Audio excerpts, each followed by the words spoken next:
They say your life flashes before your eyes in the moments before you die. For me, it was the opposite. My life didn't flash. It vanished into a crushing black void. The first thing I remember was the sound of a machine screaming, a piercing, desperate wail that seemed to pull my very soul out of a deep, dark ocean.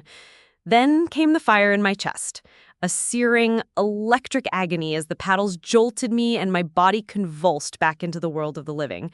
They left me to die in an ICU bed while they went on a 10-day Caribbean cruise. When they came back, they found I had sold our family home in Florida, changed my name, and vanished completely. This is the story of how my own children tried to erase me and how I beat them at their own game.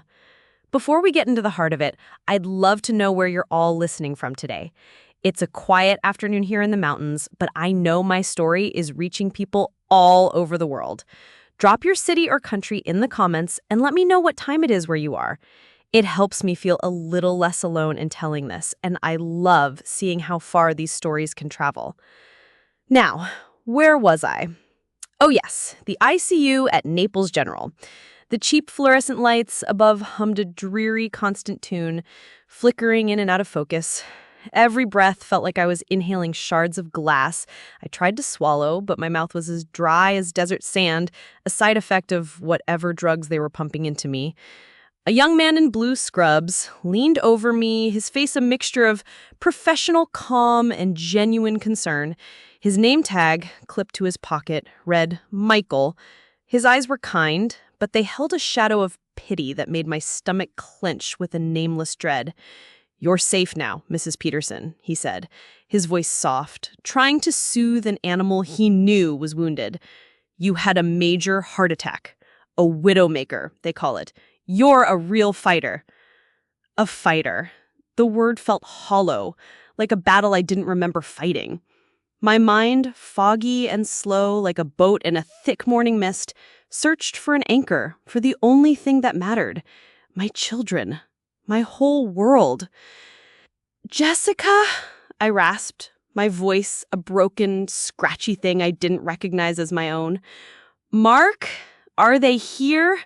Do they know?" Michael's professional smile tightened, just a fraction at the corners.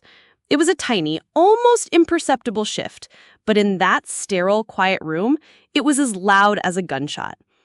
"They've been notified, Mrs. Peterson. They know you're stable. You just need to focus on resting now. Let your body heal." He was hiding something. I've been an English teacher for 40 years. I could spot a weak narrative and evasive language from a mile away. But I was too weak to press him, my body a leaden weight on the starchy sheets. So I drifted in and out of a restless sleep, the rhythmic, electronic beeping of the heart monitor my only companion, a constant reminder of the fragile thread I was clinging to. That night, sleep wouldn't come. The ward was quiet, except for the hum of machines. It was in that profound stillness that I heard Michael's hushed voice at the nurse's station just outside my open door. He must have thought I was asleep, lost in a medicated haze. "Yes, Miss Peterson," he was saying, his voice low and professional. "Your mother is stable now. She's conscious, and she's been asking for you. Yes, ma'am, I can put you through to her room phone if you'd like." I held my breath, my heart hammering against my bruised ribs. This was it. I would hear her voice. A wave of relief washed over me. The silence on the other end of the line stretched on, a vast, empty canyon of time. I pictured Jessica on a ship, the ocean breeze in her hair, maybe annoyed at the interruption. Finally, Michael's voice returned, but its earlier warmth was gone, replaced by a clipped, formal tone. "Oh, yes, I see. Of course, I understand. I just thought you'd want to know." He hung up. The silence that followed was different. It wasn't peaceful. It was heavy, suffocating, filled with words that weren't said. My daughter, my Jessica, knew I was awake, knew I was asking for her, and had said no. I lay there staring at the perforated tiles of the ceiling, feeling a chill far colder than the hospital air conditioning. The monitor that had screamed me back to life now seemed to be mocking me with its steady, lonely rhythm. The silence on the other end of that line was louder than the screaming monitor that brought me back to life. I didn't know the reason for her refusal, but a cold dread began to pool in my stomach. And what I found on my bedside table the next morning confirmed my worst fears. The next morning arrived with the metallic clatter of breakfast trays and the overly cheerful voice of a new nurse making her rounds. I had barely slept, the ghost of that one-sided phone call playing on a loop in my mind. Every possible reason for Jessica's refusal felt like a small, sharp stone grinding against a raw wound. Was she busy with some cruise ship activity? Was the satellite connection bad? But no excuse felt right. It felt cold. It felt deliberate. A nurse I hadn't seen before, a stout woman named Brenda, came in to check my vitals. She was all business, her movements brisk and efficient as she wrapped the blood pressure cuff around my arm. "Good morning, Carol," she said, her eyes on the monitor, not on me. "Slept well, I hope?" I just made a small noise in the back of my throat, too weary for the charade of pleasantries. As she tidied up the small, cluttered table next to my bed, she picked up my plastic water cup to refill it. Underneath, almost hidden by the base of the cup, was a folded piece of cheap, lined paper, torn carelessly from a spiral notebook. It hadn't been there last night. It was a foreign object in my sterile, isolated world. "What's that?" I asked, my voice still a fragile croak. "Oh, this?" Brenda said, picking it up between her thumb and forefinger. "Your son-in-law, a Mr. Tom Peterson, dropped it off late last night at the main desk, said to make sure you got it." My heart gave a painful, hopeful flutter. Tom, Jessica's husband. Maybe there was a simple explanation. Maybe the call had been dropped. Maybe this note would explain everything. Tell me they were on the first flight back. My hand trembled as I reached for it, the paper feeling flimsy and insignificant, yet it held the entire weight of my world. I unfolded it, my old eyes struggling to focus on the familiar, loopy handwriting. It was Jessica's script, hasty, careless. It was 10 words.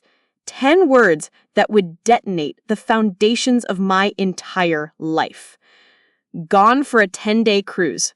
Hope you're better when we get back. J and M." That was it.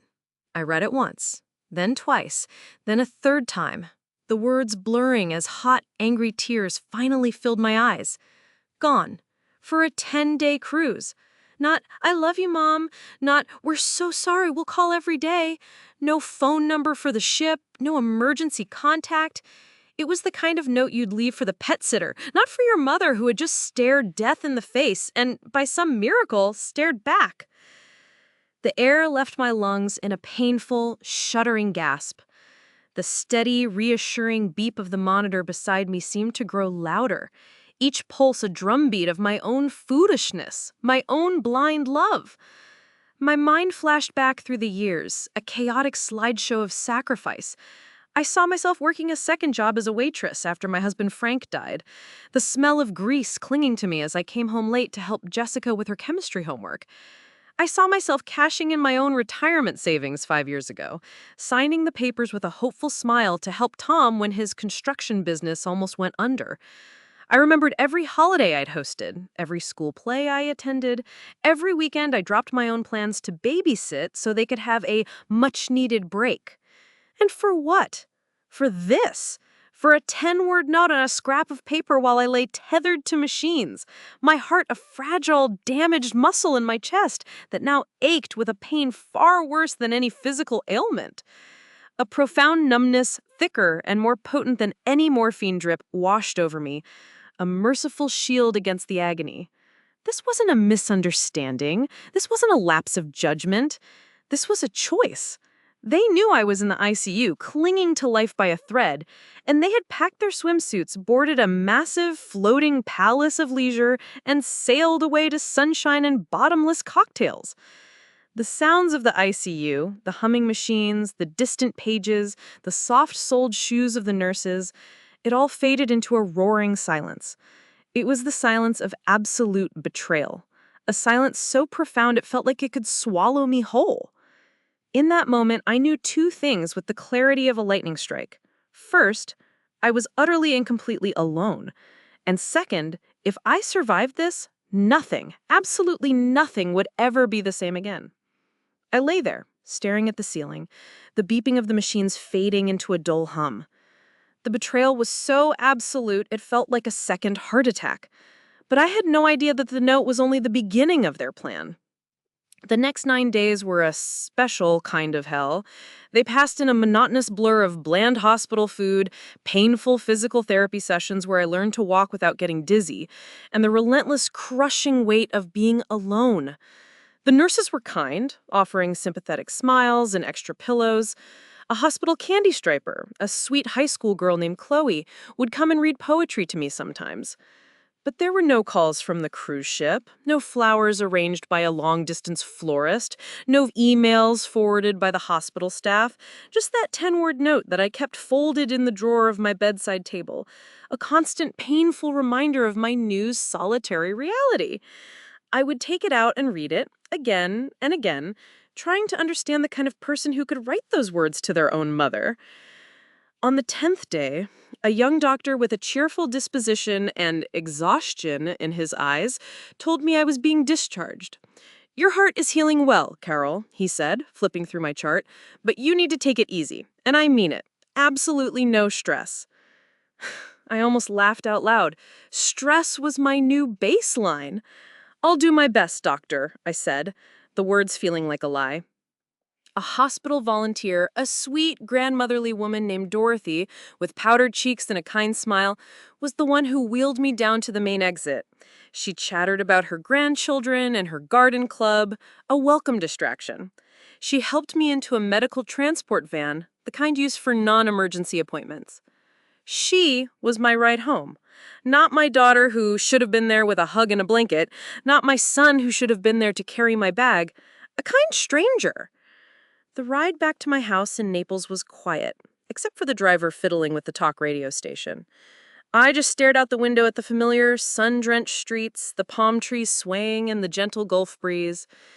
Every corner held a memory. The park where I taught Mark to ride a bike, the ice cream shop where Jessica had her first date, the church where Frank and I renewed our vows on our 25th anniversary. I was trying to brace myself, trying to fill myself up with good memories, to fight off the encroaching dread. I just wanted to feel the comfort of my own home, the safety of my own space. I wanted to sink into my favorite worn armchair and pretend the last 10 days had been a terrible, surreal dream.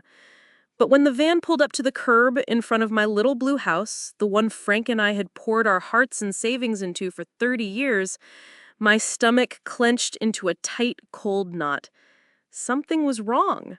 The vibrant pink bougainvillea that Frank had planted by the porch, the one I babied and trimmed so carefully, had been savagely hacked back to ugly, bare stumps.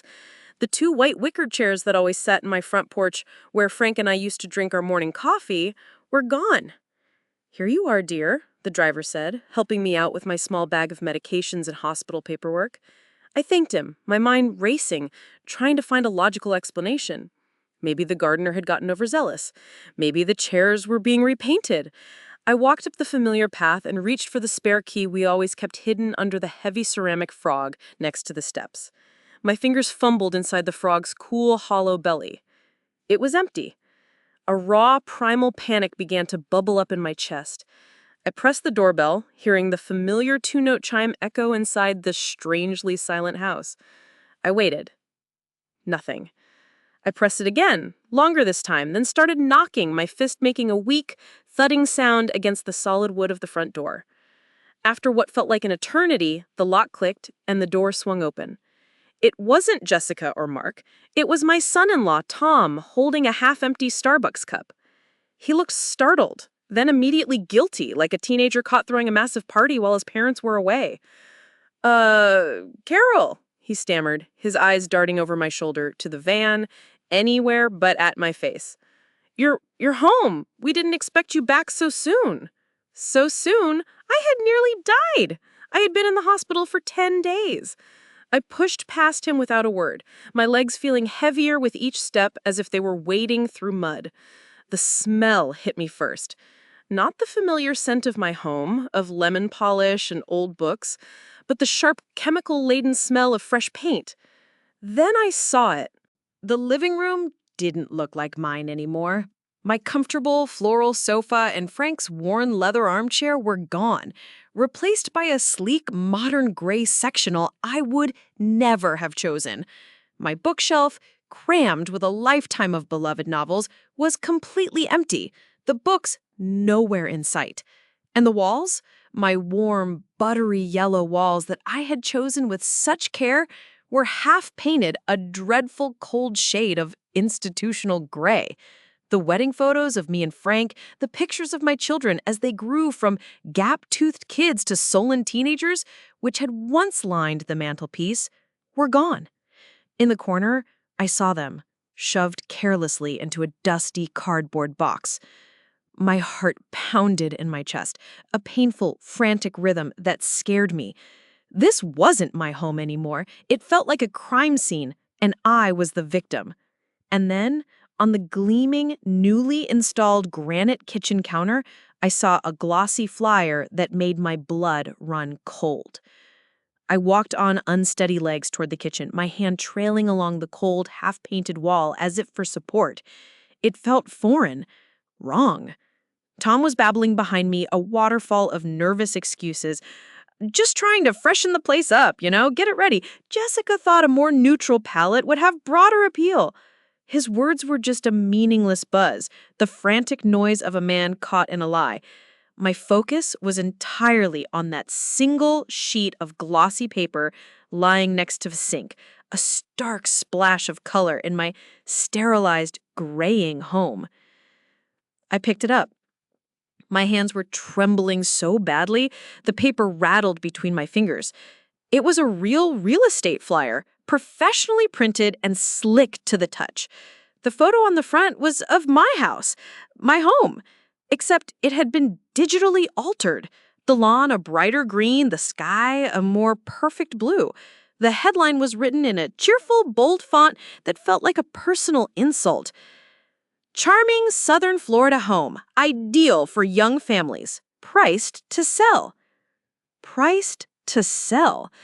The air was punched from my lungs, my life, my memories. The sanctuary Frank and I had built together, all reduced to a marketing slogan designed to lure in strangers. I sank onto a hard, unfamiliar dining chair, one of a new set I'd never seen before. My legs refused to support me any longer. "What is this, Tom?" I whispered, my voice barely audible over the frantic pounding in my ears. "What have you done?" He had the decency to look ashamed, his eyes finally meeting mine for a brief, fleeting moment before skittering away. "Jessica we thought it would be for the best. With your health and everything, it's a big house for just one person to manage." "For the best?" I repeated, the words tasting like ash in my mouth. "You put my house up for sale while I was in the intensive care unit?" He just stood there, a statue of guilt, clutching his coffee cup like a life raft. My gaze drifted from the hateful flyer to a manila folder spread open next to it. Legal documents. My eyes scanned the top page, the dense black text blurring together. Then 3 words leapt out at me. Durable power of attorney. And there, at the bottom of the page, was my own signature. A bit shaky, but unmistakably mine, damning me in my own handwriting. The memory came rushing back, sharp and painful. 3 years ago, I'd had a hip replacement. The day after the surgery, I was a wreck, floating in and out of a disorienting haze of anesthesia and powerful painkillers. Jessica sat by my bed, her face a mask of concern, holding a stack of papers. "It's just insurance stuff, Mom," she said, her voice a soothing balm of deception. "It's standard procedure for a big surgery. It just lets me handle the billing for you. Just sign here and here." I trusted her. I was her mother and she was my daughter. I signed where she pointed, my mind too clouded to question, my heart too full of love to ever suspect. Now, that harmless insurance paperwork was being used as a weapon against me. It was the legal dagger they planned to use to carve up my life and sell off the pieces. Desperate for more answers, for anything that could make sense of this nightmare, my eyes landed on Mark's old iPad, which he sometimes left on the kitchen counter when he visited. By some miracle of their carelessness, it was unlocked. My fingers, clumsy with shock and rage, tapped open his message app. The most recent conversation was with his sister, Jessica. Their words, careless and cold, spilled onto the screen, a final, undeniable confirmation of their betrayal. Mark: once Mom's house sells, we'll finally have some breathing room financially. The assisted living place is all lined up. They have a spot opening next month. Thank God, it's all time. I told Tom I can't keep pouring money into that place. The property taxes alone are a nightmare. This is so much better than having her live with us. Did you talk to her doctor? Make sure the POA covers everything we need. We can't have any hiccups. All handled. She signed it 3 years ago and never looked back. She trusts us completely. It'll be fine. Trusts us. The words twisted in my gut like a knife. Breathing room. From what? From me. The woman who had given them everything. The financial burden, who had worked double shifts for years after their father died so they could have the lives they wanted, free from worry. I wasn't their mother anymore.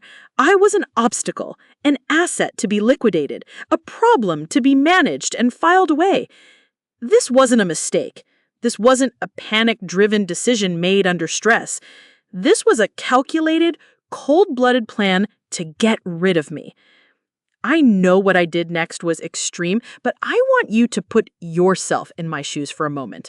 You wake up from a near-death experience to find your children have abandoned you, put your home up for sale, and are planning to ship you off to a facility, all while calling you a financial burden.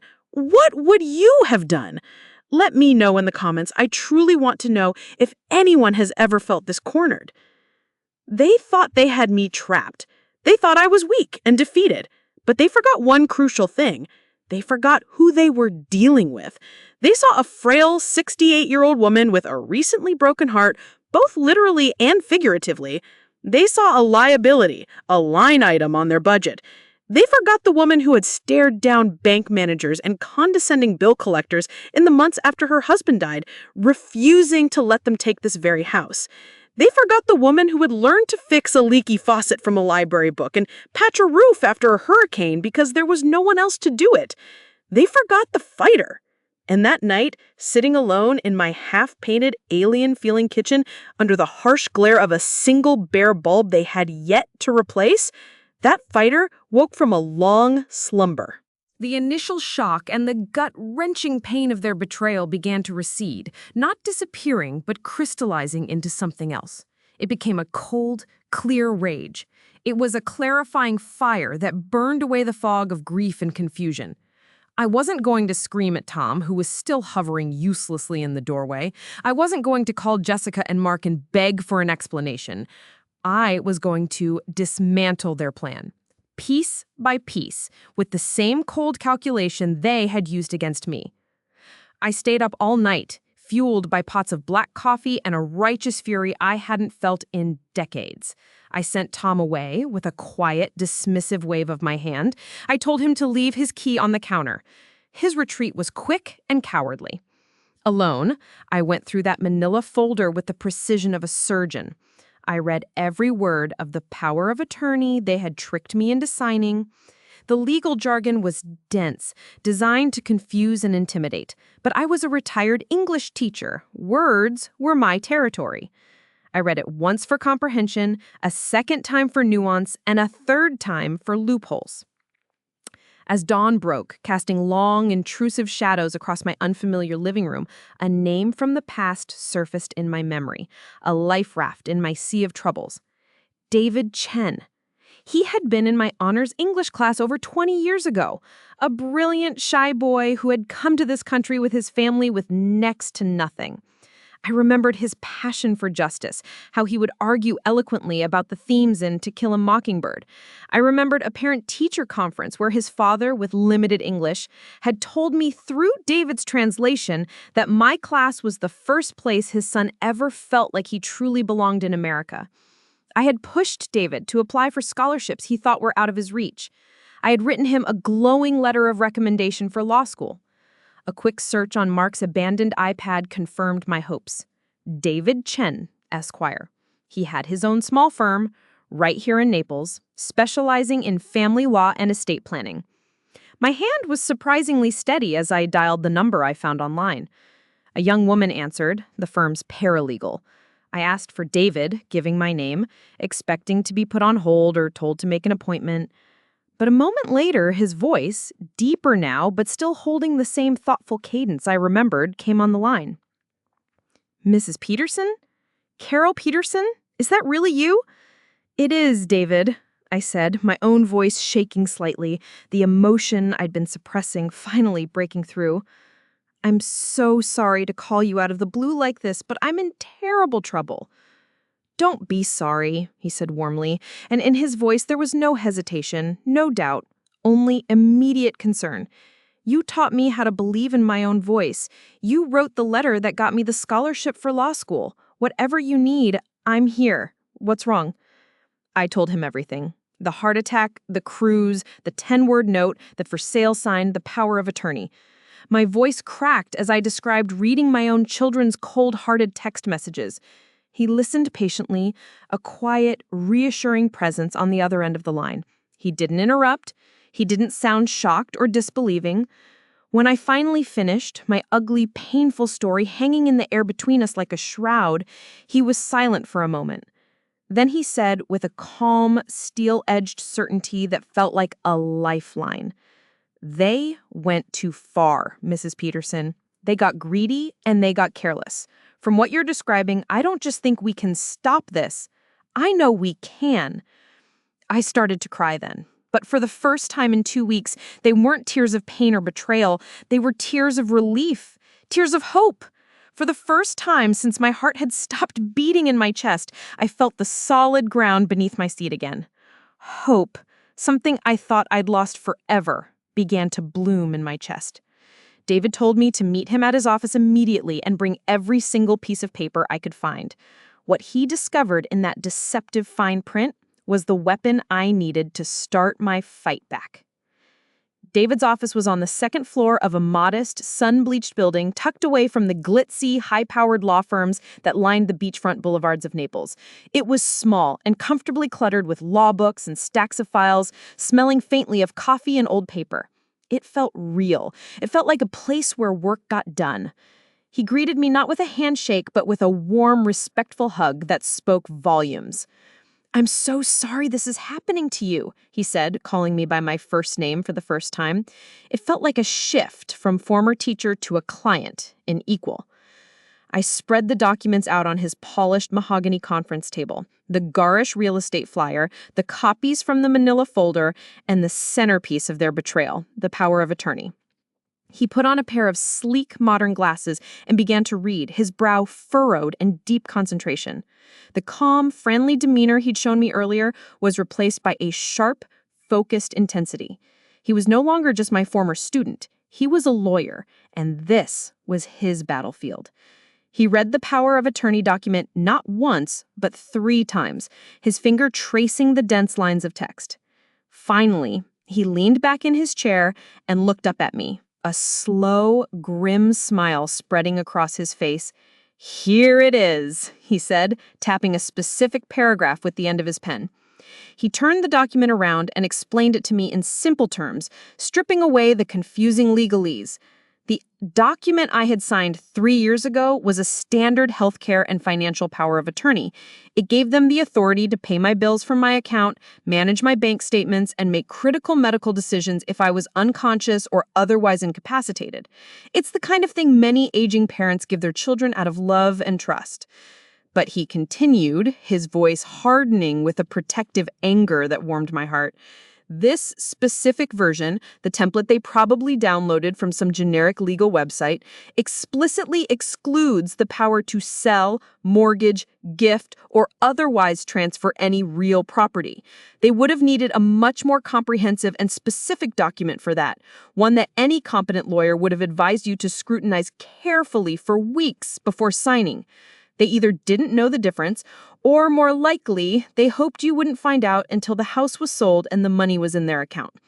The relief that flooded you was so intense, it made me dizzy. So they can't sell it? I asked, my smile turning predatory. Not legally, David confirmed, his smile turning predatory. We have them, Carol. We have them cold. He then laid out the plan of attack. We need to move with overwhelming force, and we need to do it now. This afternoon, I am filing for an emergency injunction with the county court to halt any potential sale of your property. The agent will be notified and the listing will be frozen. Then, I am filing a petition to have this power of attorney revoked immediately, based on their malicious actions and clear, demonstrable breach of their fiduciary duty to act in your best interest. He warned me, his expression sobering. This will get ugly, Carol. They won't give up the money easily. Expect them to fight back hard. He was right. 3 days after David filed the injunction, a crisp, intimidating letter arrived by courier. It was from a big, expensive law firm downtown, the kind with a lobby full of marble and abstract art. It was signed by a Mr. Davies, representing Jessica and Mark. The letter was a masterpiece of legal intimidation. It accused me of being mentally incompetent, suffering from delusions brought on by a traumatic medical event, and being unduly influenced by outside parties, a clear jab at David. It stated their actions were solely for my own protection. It threatened to countersue me for their substantial legal fees and emotional distress, and formally petitioned the court to have me declared a ward of the state, with them as my legal guardians. They were trying to break me, to paint me as a crazy old woman who didn't know what was best for her. They wanted to bury me in legal fees and subject me to humiliating psychological evaluations until I gave up. I called David, my hand shaking as I held the letter. "This is a scare tactic, Carol," he said, his voice a calm, steady anchor in my storm. "It's what bullies do when they get caught. It's a sign of their desperation. Don't worry, they've just shown their hand. We just need to keep fighting." While David prepared our legal response, I made my own move. That evening, I called a 24-hour locksmith. As the sun set over the Gulf of Mexico, casting a brilliant orange glow across the sky, a young man in a jumpsuit drilled out every single lock on my house and installed new, heavy-duty deadbolts. I stood on my porch holding a set of shiny new keys in my palm. They felt heavy, solid. For the first time in what felt like a lifetime, I felt a flicker of control. The house was mine again. The lawyer's letter was meant to break me, to make me crawl back into a hole of fear and submission. But as I held that threatening piece of paper, I didn't feel fear. I felt rage. They had just declared war, and I was ready for battle. My next move would be one they never saw coming. The next few weeks were a grueling trench war fought with legal documents and affidavits. Their lawyer, Mr. Davies, was as slimy as he was expensive. He filed motions demanding I undergo psychiatric evaluation. He tried to subpoena my medical records, looking for any hint of cognitive decline. But David was a brilliant tactician. He was always one step ahead. He countered their moves with precision. He filed affidavits from my cardiologist and my primary care physician, both of whom stated unequivocally that I was of sound mind and fully capable of managing my own affairs.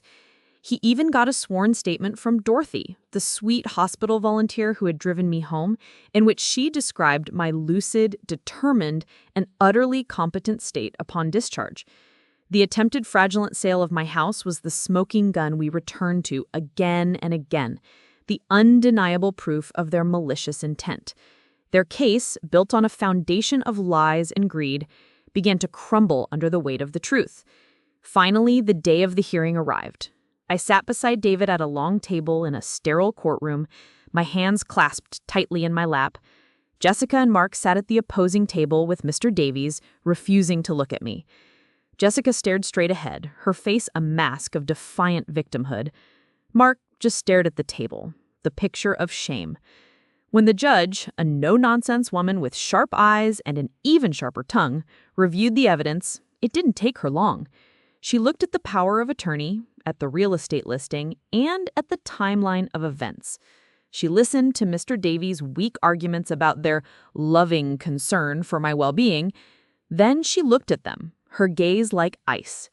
"Your loving concern looks a great deal like predatory greed to me," she said, her voice cutting through the silence of the courtroom. The petition to revoke the power of attorney was granted. My full autonomy was restored. I had won. I called David that evening to thank him, my voice thick with emotion. "I couldn't have done this without you, David. You saved my life."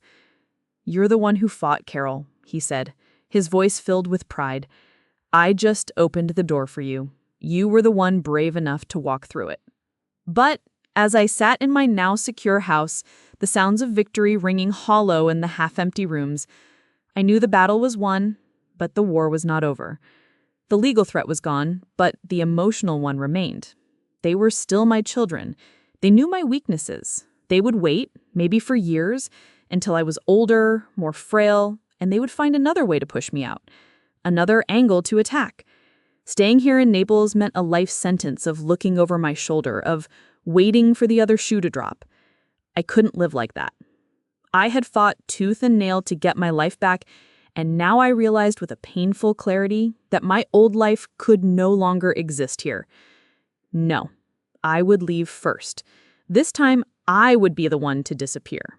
I would be the one to make the move, and they would never, ever see me coming.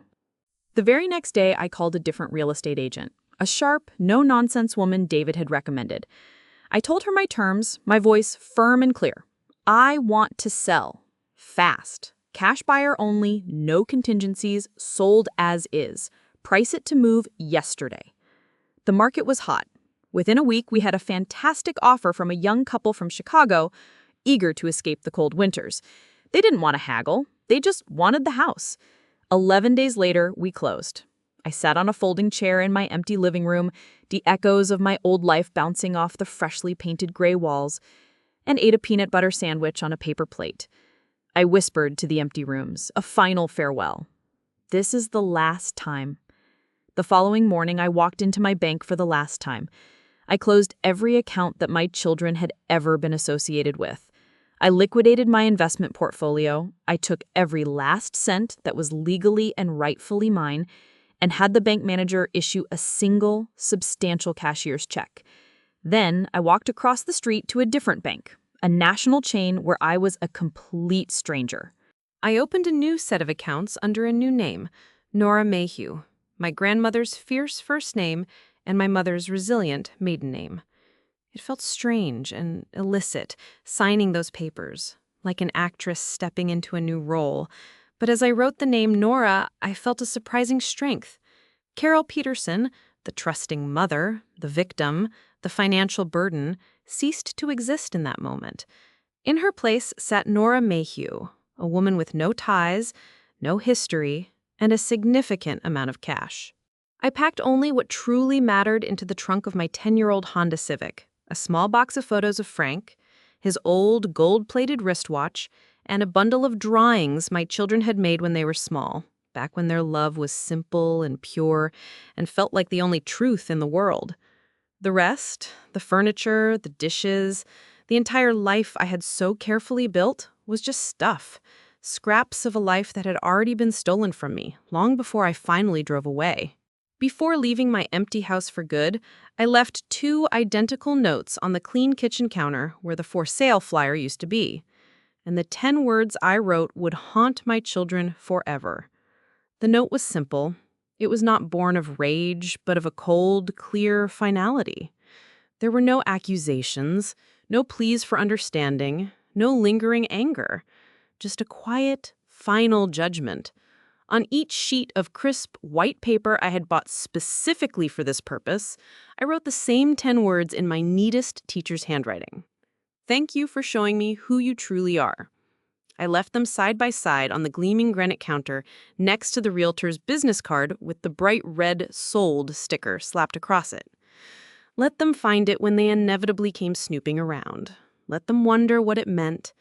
Let them live with the knowledge that their own mother's last words to them were not of love, but of a lesson learned.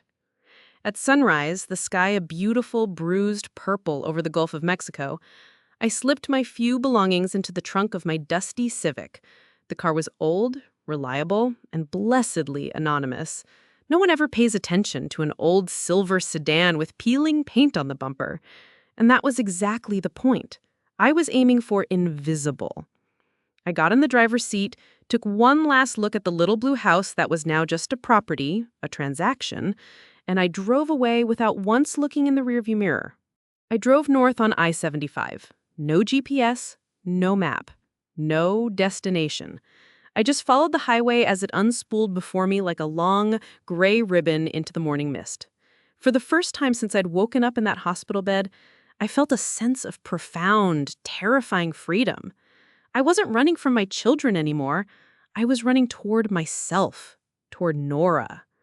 I drove through the flat green expanse of the Florida Panhandle, through the red clay hills of Alabama, through the rolling countryside of Georgia and the mountains of Tennessee.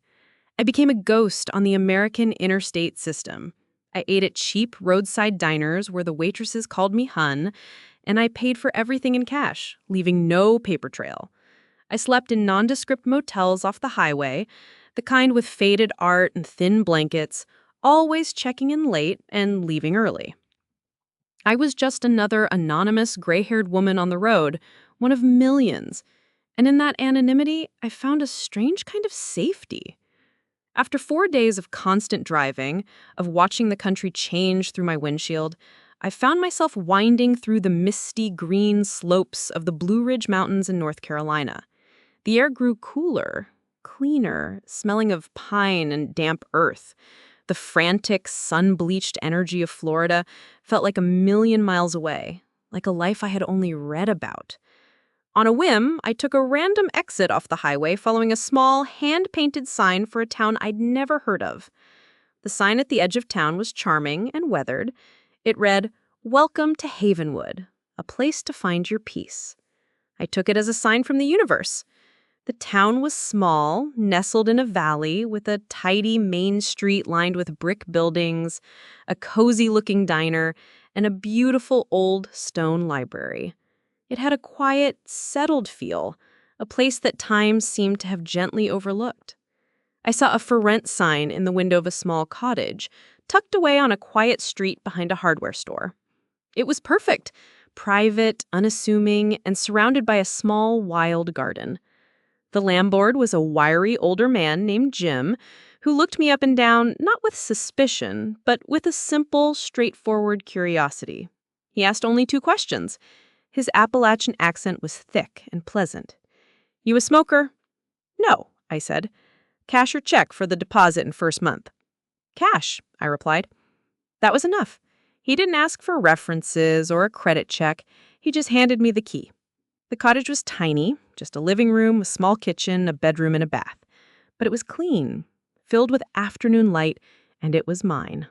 That night, lying on a thin mattress on the floor, the first thing I'd bought at the hardware store, my few boxes stacked around me like a fortress, I listened to the sound of crickets outside my window and waited for the fear or the loneliness or the regret to come.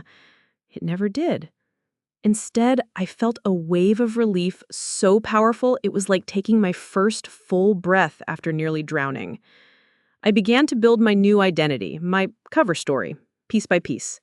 Nora Mayhew, a retired librarian from Cleveland, Ohio, a widow, no children.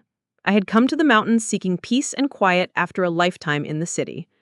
It was a simple story, plain enough to be believable.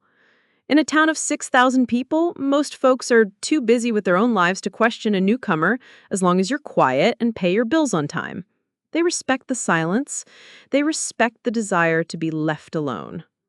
For the first time in years, I felt like I could breathe again. I was Nora, a woman with no past and an open future. Life settled into a gentle rhythm, and I began to believe I had truly escaped. But in a small town, you can't hide forever, especially when a little boy with bright eyes and an open heart decides to adopt you as his own. To keep myself from disappearing into the 4 walls of my little cottage and to feel a part of my new community, I started volunteering at the Havenwood Public Library twice a week. It was a beautiful old stone building, the heart of the town, and the smell of old paper, wood polish, and rain-soaked jackets felt like coming home in a way my house in Naples never truly had. I spent my mornings shelving books, carefully mending the spines of well-loved children's stories, and helping the head librarian, a kind, soft-spoken woman named Mrs. Gable, organize the local history archives. I didn't need the money, of course, but I desperately needed the purpose, the simple, satisfying rhythm of a useful day. The staff got used to seeing me, the quiet woman in the corner who always had a gentle smile and a knack for finding lost books. The children who came in for the after-school story time started to recognize me, too. They learned that I was the one to ask when they wanted to find a book about dinosaurs or faraway galaxies. It was there, in the cheerful, sunlit children's section, that I met Sarah. Sarah worked nights at the Havenwood Diner across the street. She was a single mother in her early 30s with exhaustion etched into the fine lines around her eyes, but a quick, infectious laugh that could light up a room. Her son, Leo, was 8 years old, a whirlwind of kinetic energy with a mop of unruly brown hair, scraped knees, and a deep, abiding love for comic books. Every afternoon after school, he would come to the library to wait for his mom's long shift to end. He was supposed to do his homework, but mostly he would wander the stacks, his imagination a universe away in Gotham City or Asgard. I started talking to him, not as a librarian, but just as a fellow book lover. I asked him about the superheroes he was reading, about their powers and secret identities. He was shy at first, answering in monosyllables, but when he saw I was genuinely interested, he opened up. Soon, he was eagerly telling me all about the complex mythologies of his favorite characters. I helped him sound out the difficult words, and when he went through a phase of loving Percy Jackson, I helped him find books on Greek mythology, which he devoured. One afternoon, he was sitting at one of the small tables, his face scrunched up in frustration over a page of multiplication problems. He looked like he was about to cry. I sat down with him, and instead of just giving him the answers, I showed him a different way to look at the problem. A little trick my own father had taught me. When he finally got the right answer himself, his face lit up with a grin of pure accomplishment that could have powered the whole town. He looked up at me, his brown eyes wide and sincere, shining with gratitude. "Thanks, Grandma Nora," he said, the name tumbling out of him as if it were the most natural thing in the world. My throat tightened, and for a second, the ghost of my old life, of my actual grandchildren who I hadn't seen in over a year, flickered in the corner of my eye. The word grandma was a loaded, painful one for me. But looking at Leo's innocent, happy face, the pain receded, replaced by something warm and unexpected. He wasn't asking for anything from me. He wasn't a duty or an obligation. He was just a sweet little boy who saw a kind, gray-haired woman and gave her the highest title of affection he knew. I didn't correct him. I simply smiled back. From that day on, I was Grandma Nora. My life fell into a new, comfortable rhythm. Mornings at the library, afternoons helping Leo with his homework, and sometimes sharing a cup of coffee and a piece of pie with Sarah when she had a break. I became a fixture in their lives, and they in mine. Sarah would tell me about her struggles, the endless juggling act of raising a boy on a waitress's salary. I would listen, offering what little wisdom and support I had. I started keeping a small notebook again, not for passwords anymore, but for the details of my new identity, so I would never forget the lies that were keeping me safe. No children, no Naples, no Jessica, no Mark, just Nora. I had found a new family, a chosen family, built not on blood and obligation, but on simple, shared kindness and a mutual need for connection. The easy, uncomplicated laughter of a little boy who wanted nothing from me but my time was stitching the broken pieces of my heart back together again. I was truly happy. I thought the ghosts of my past were buried for good, But I should have known that in today's world, with cameras in every pocket and an internet that never forgets, no ghost stays buried for long, and a simple child's birthday party was about to blow my carefully constructed world apart. It was mid-July, and Leo was turning 9. Sarah didn't have much money for a big celebration, but she was a resourceful woman, determined to give her son a special day. She rented the back room of the local VFW hall for a few hours, a humble space with wood-paneled walls and a faint smell of stale beer. But she transformed it. She hung up colorful paper streamers, laid out a spread of mismatched cupcakes she'd stayed up all night to bake, and had a playlist of Leo's favorite songs pumping out of a small Bluetooth speaker. The whole party probably cost her less than $50, but it was filled with more genuine love and joy than any of the expensive, catered events my own children had thrown over the years. I was there, of course, seated in a place of honor next to the birthday boy. I'd bought him a brand new, hardcover collection of the graphic novels he'd been wanting for months. He sat next to me as he opened his gifts, his face a perfect picture of pure, unadulterated joy. He leaned against me as he tore through wrapping paper, and when he opened my gift, he let out a whoop of delight and threw his arms around my neck in a fierce, happy hug. "This is the best one! Thank you, Grandma Nora!" he shouted, his voice ringing through the room. Someone handed me a pointy paper party hat with a flimsy elastic string, and I put it on without thinking, laughing along with the other parents and watching this wonderful little boy bask in the simple happiness of being celebrated. That's when it happened. One of the other moms, a blonde, enthusiastic woman named Karen, who seemed to document her child's entire life through the lens of her phone, was filming the whole thing. She captured about 30 seconds of video, Leo unwrapping a toy car from another friend, me leaning over to help him read the card, both of us wearing our silly party hats and smiling at each other. It was an innocent, cheerful, utterly unremarkable clip of a small-town birthday party. She uploaded it to her public Facebook page that evening with the caption, "Such a fun 9th birthday for Leo. So much joy in one room." I didn't think anything of it. Why would I? It was just a sweet, blurry video of a kid's party.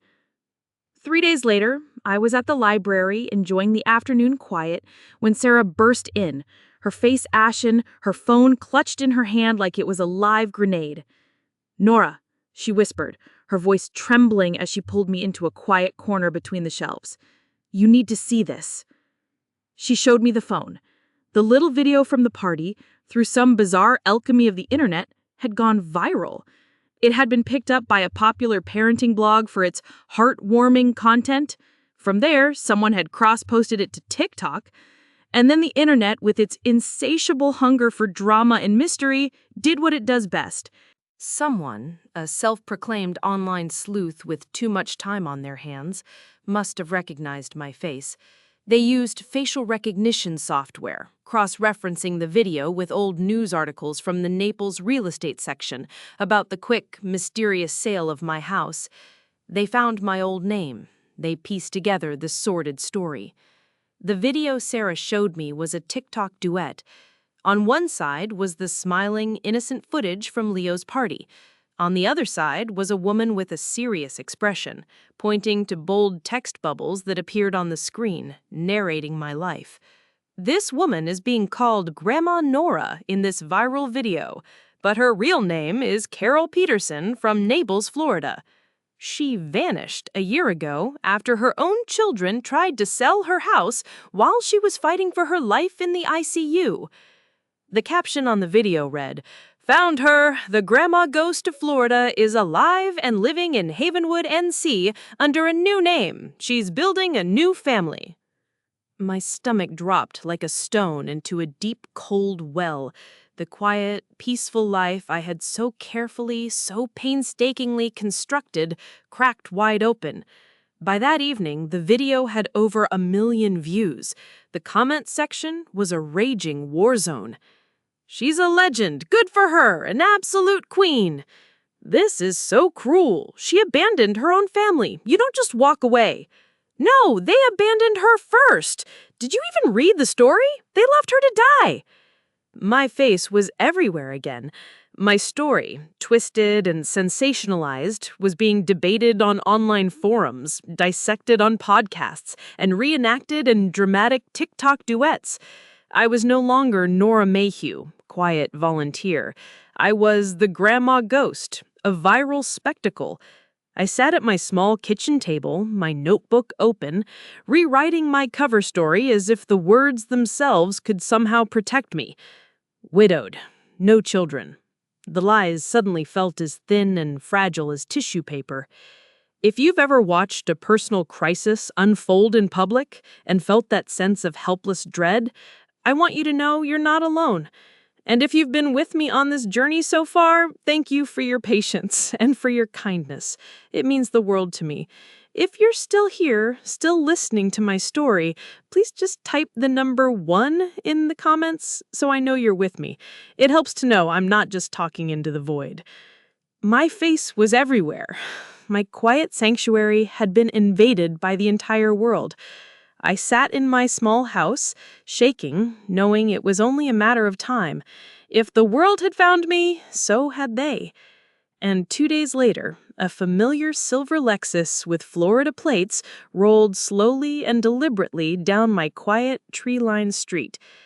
I was in the library, trying to lose myself in the familiar, comforting scent of old books and the simple, methodical task of shelving, when I saw it through the large front window that looked out onto Main Street, the silver Lexus. It circled the block once, moving at a predatory crawl, far too slowly for normal traffic. It was a shark testing the waters, searching for its prey. Then it slid into a parking space directly across the street. My chest tightened until it was hard to breathe, my hands suddenly slick with sweat.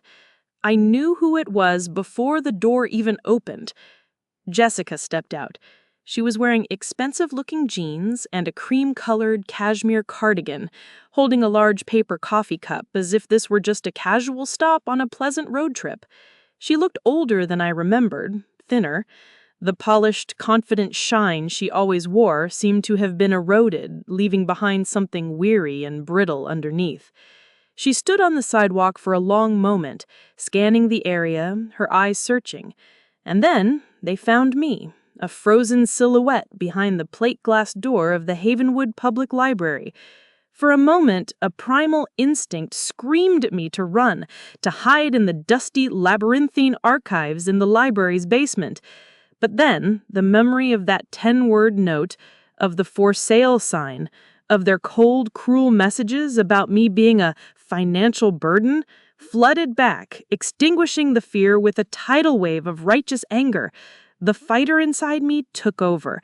I squared my shoulders, placed the book I was holding back on the cart with a steady hand, pushed open the heavy library door, and stepped out into the bright afternoon sun. I would meet this head-on my own terms, on my own ground. She stared at me, her lips parting as if to confirm that I was real, not just a ghost on a TikTok screen. The expensive coffee cup trembled in her hand. "Mom," she finally whispered, the word cracking with a forced, practiced emotion that made my skin crawl. It was the same tone she used as a child when she wanted something. An old, deeply ingrained reflex, the maternal instinct to comfort my child, to soothe her distress, stirred deep inside me. But I crushed it without a second thought. That woman, that mother, was gone. She had died on that ICU bed, alone.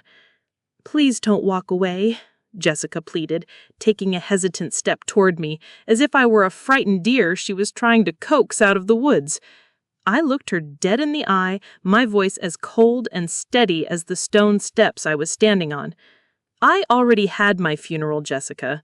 You just weren't there." The words hit her harder than a physical slap. She visibly flinched, her face crumbling into a mask of theatrical grief. "We didn't know," she stammered, falling back on the old, pathetic excuse that had become her mantra. "We thought you were fine. We made a mistake, a terrible mistake." I let out a laugh. It wasn't a sound of mirth. It was a bitter, ugly, harsh sound that tore from my throat. A mistake? A mistake is forgetting to pick up milk from the store. A mistake is taking a wrong turn. You left me alone in a hospital bed after my heart literally stopped beating. You tried to sell my home out from under me. You had already picked out the facility you were going to dump me in because I was a financial burden. Don't you dare stand there on this peaceful street and call that a mistake. Tears, real or not, I couldn't tell and didn't care, began to slide down her face. She looked nothing like the daughter I had raised. She looked like a stranger wearing my child's skin, an actress playing a part she hadn't properly rehearsed. I was scared, she murmured, her voice a pathetic whisper. I was so scared to watch you get weak, so scared of the responsibility. You weren't scared of me getting weak, I corrected her, my voice sharp and precise like a surgeon's scalpel. You were scared of me becoming inconvenient. You made choices, cold, calculated, selfish choices, and now I'm making mine. She stepped closer, her hand half raised as if reaching for me, a desperate, pleading gesture that I refused to acknowledge. I didn't move an inch. I'm not coming back, Jessica, I said, the words feeling final, absolute, like the closing of a heavy iron door. This is my life now. I found a new life, a new family, one that doesn't weigh my worth in dollars and cents or measure my love by the size of my house. Her mouth opened, then closed again. The silence between us was heavier than all the years we had lost, thick with all the things that could never be unsaid or undone. There was no bridge back across the chasm they had so carelessly created. I turned and walked back toward the library. Not quickly, not dramatically, just a steady, deliberate pace that told her this wasn't a performance. It wasn't a negotiation. It was an ending. It was closure. I turned and walked back inside the library, leaving her standing alone on the sidewalk. It wasn't about revenge. It was about self-preservation. I thought that was the end of it, but a week later, a package arrived at the library, addressed to Nora Mayhew. What was inside made my hands tremble. The package was a small, unassuming padded envelope. My new name, Nora Mayhew, was written on the front in my son Mark's familiar slanted handwriting, a script I could recognize anywhere. Mrs. Gable, the kind librarian, handed it to me from behind the front desk with a curious but compassionate look in her eyes. She didn't ask any questions. The people of Havenwood, God bless them, had seen the news. There had been whispers at the grocery store, a few lingering stares at the diner, but mostly they had shown a quiet, respectful grace. They seemed to understand that I was a woman seeking refuge, and they gave me my space. I took the package home to my little cottage, my heart thudding a nervous, uneven rhythm against my ribs. I set it on my small kitchen table and stared at it for a long time. I didn't want to open it. My first instinct was to throw it in the trash, unopened, and pretend it had never arrived. Part of me was terrified it was another legal threat, another volley in a war I thought was over. But another part, a smaller, more foolishly maternal part, was curious. Jessica had come in person, full of excuses. Mark had chosen to write. That difference felt significant. Finally, with a sigh of resignation, I sat down and carefully tore open the seal. Inside, there was no long, pleading letter full of justifications. There was just a single sheet of paper, folded neatly in half. It was a high-quality photocopy of a page from a hospital notepad, the kind with the hospital's logo at the top. The handwriting at the top of the page was mine, a weak, spidery, barely legible scrawl that I didn't even remember writing. I must have penned it in the dead of night, in that terrifying fog of pain and fear and medication in the ICU, and given it to a nurse to pass along to my children. The words were a plea from a woman who thought she was dying, a message in a bottle sent from the shores of her own mortality. A wave of nausea washed over me as the memory of that profound, bone-deep terror returned. I had been so terrified, so utterly alone, that I had begged them. And they had answered my plea with a 10-word note about their vacation. But then my eyes were drawn to the other writing on the page. In the margins, written in a shaky, desperate ink that looked like it had been written and rewritten, were words from my son, Mark. He must have kept my original note all this time, a relic of his own failure. "Mom," the scrawl began, "I read this the day we got back. Jessica had it. She said you wrote it when you were out of it. I didn't realize. We didn't know how bad it really was. I swear we didn't. I thought Jessica was handling it. I thought she would go to the hospital. I let her convince me it was just a small thing, that you'd be fine. I should have called myself. I should have come. I was a coward, Mom. I was a coward and I listened to the wrong person. I am so sorry. I live with this every single day. I don't expect you to forgive me. I just wanted you to know that I know. I know what I did." I let the paper fall from my fingers onto the table. This felt different. This was not Jessica's tearful performance, full of excuses that blamed her fear, her stress. Her apology had all been about her. Mark's words were not. They were raw, unflinching admission of his own failure. No excuses, no justifications. Just shame and regret. I wrestled with it for 2 long nights. I left the letter on my table, looking at it every time I walked by. Did it matter? Did his apology change anything? The damage was done. The trust was shattered beyond repair. But his words, unlike Jessica's, felt true. They acknowledged my pain, not just his own inconvenience. I thought about ignoring it. I thought about writing back a short, cold refusal. But the teacher in me, the mother in me that wasn't quite dead yet, knew that some things needed to be faced, not run from. I needed to close this final chapter myself, for my own peace of mind. His email address was at the bottom of the page. Against my better judgment, I opened my laptop and, after a long hesitation, sent him a short, simple reply. The subject line was just my old name, Carol Peterson. The message was 6 words. 1 meeting, you and me, alone. His words felt different from Jessica's crocodile tears. Against my better judgment, I sent the email. 1 meeting, at the cemetery on the edge of town. Bring the original letter. I needed to see if his remorse was real or if it was just another, more subtle performance. I chose the meeting place carefully, deliberately. The old Havenwood Cemetery on the edge of town, a quiet, contemplative place where the stones were weathered and the oak trees were ancient. It was a place where the weight of life and death felt more tangible, where pretensions seemed to fall away. It was a place where truth felt heavier, because the very ground itself held people who could no longer lie. My husband, Frank, was buried in a cemetery just like this one back in Florida, and I felt his steady, calming presence with me as I waited. I sat on a cold stone bench near a weathered statue of an angel, its face serene and forgiving. Mark arrived right on time, just as he had always done as a child, punctual and anxious to please. He looked even worse than he had on my doorstep. His face was pale and drawn, with dark, hollowed-out circles under his eyes that spoke of countless sleepless nights.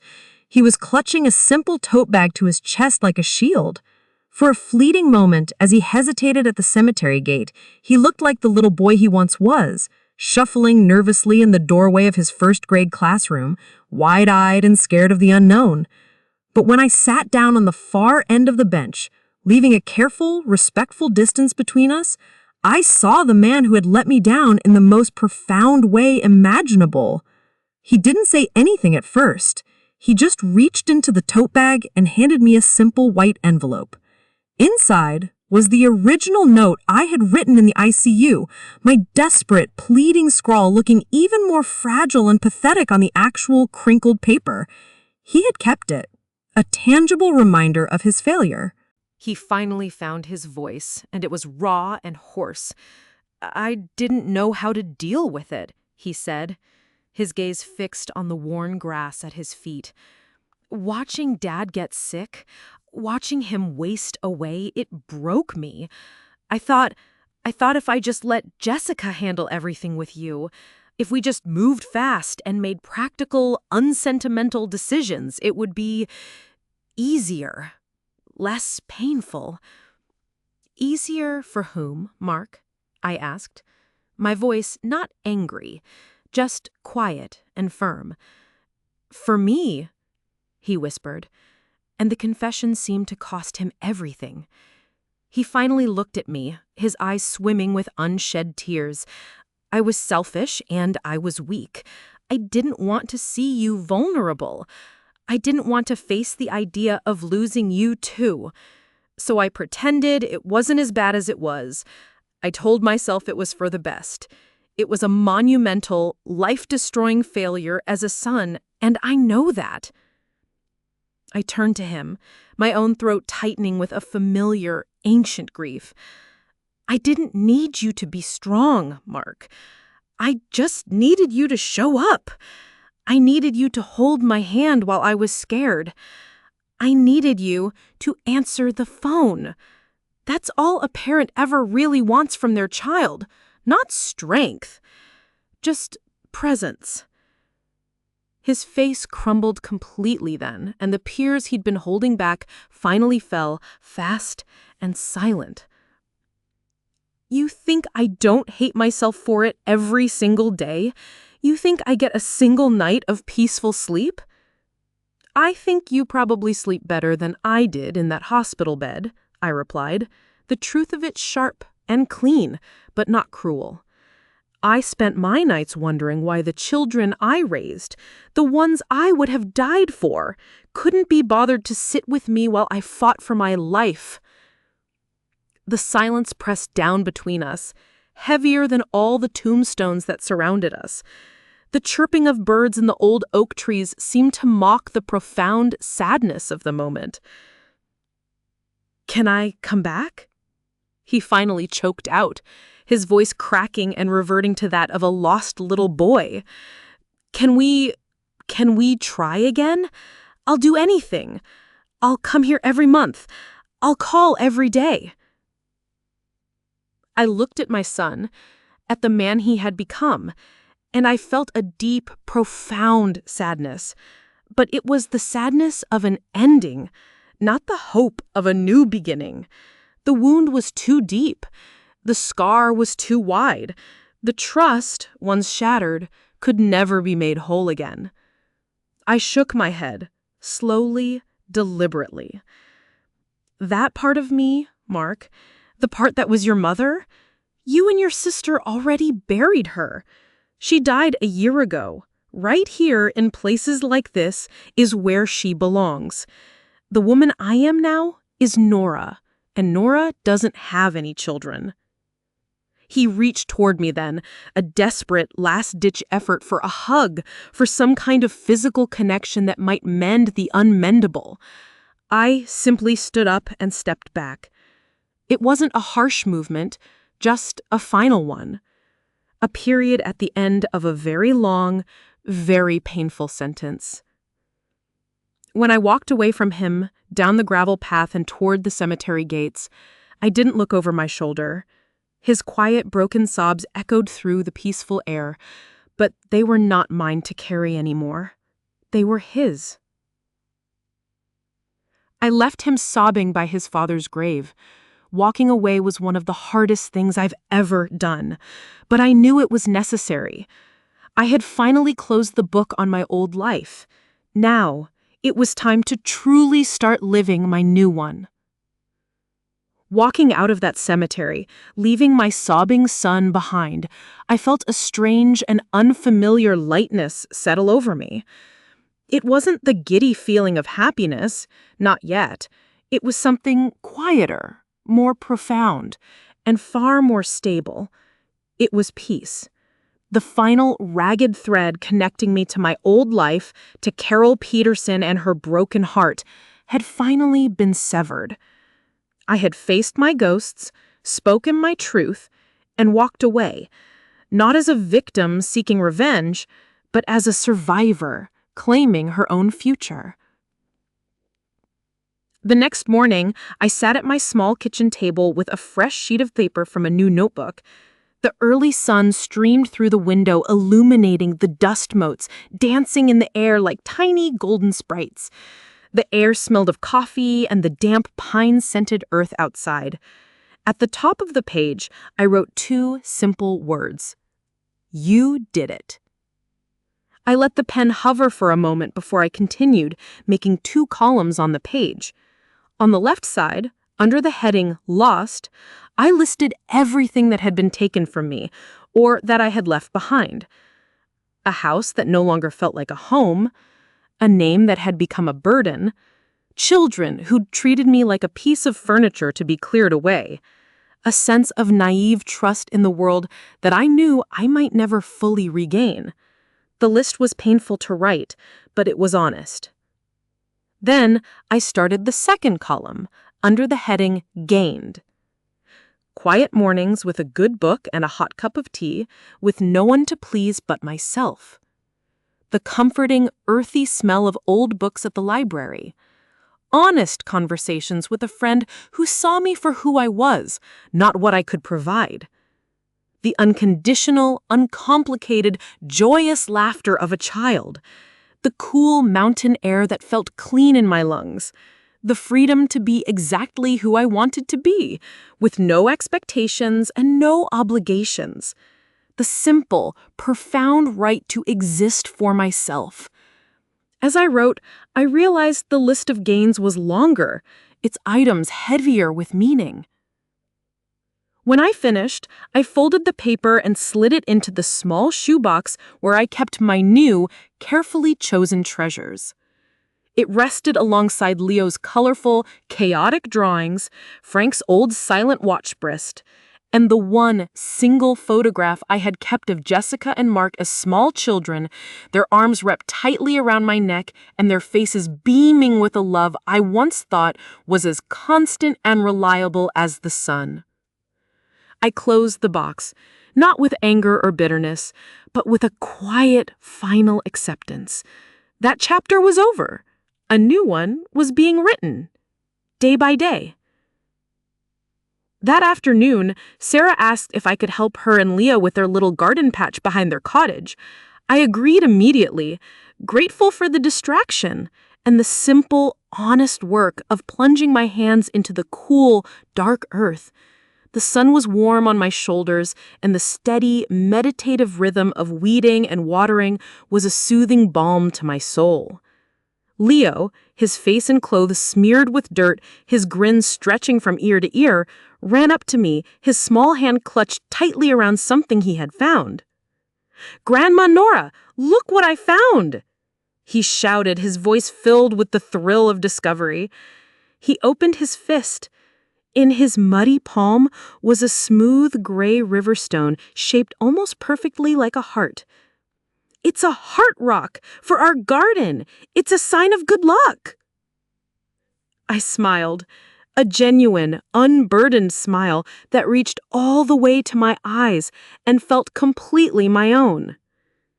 "It's perfect, Leo," I said, my voice thick with an emotion I couldn't quite name. "Let's go find the most special spot for it."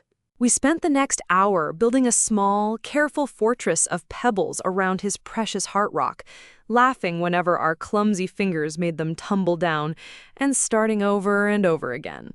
In that simple, sun-drenched moment, covered in dirt, I felt a sense of wholeness and belonging that no legal victory or financial security could ever provide.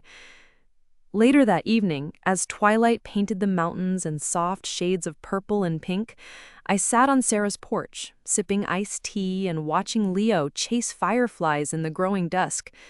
Sarah leaned against the railing beside me, a comfortable silence settling between us. "Do you ever regret it?" she asked softly, her gaze fixed on her happy dancing son. "Leaving everything behind like you did?" I thought about it all. The screaming monitor, the 10-word note, the glossy flyer, the cold, calculating words on a screen. Then I thought about the warm sun on my back that afternoon, the unexpected weight of a heart-shaped stone in my hand, and the sound of a child's carefree, genuine laughter. "I don't regret leaving, Sarah," I said, my voice clear and certain as the North Star. "I only regret that I stayed as long as I did." We sat in comfortable silence as the sun finally dipped below the mountains. The world online was probably still debating my story, But here, in Havenwood, I wasn't a headline. I was just Nora. And as I looked back on my incredible, painful journey, I realized the most important lesson I had learned. As I sit here today in the quiet of my small cottage in Havenwood, telling you my story, I feel a profound sense of peace.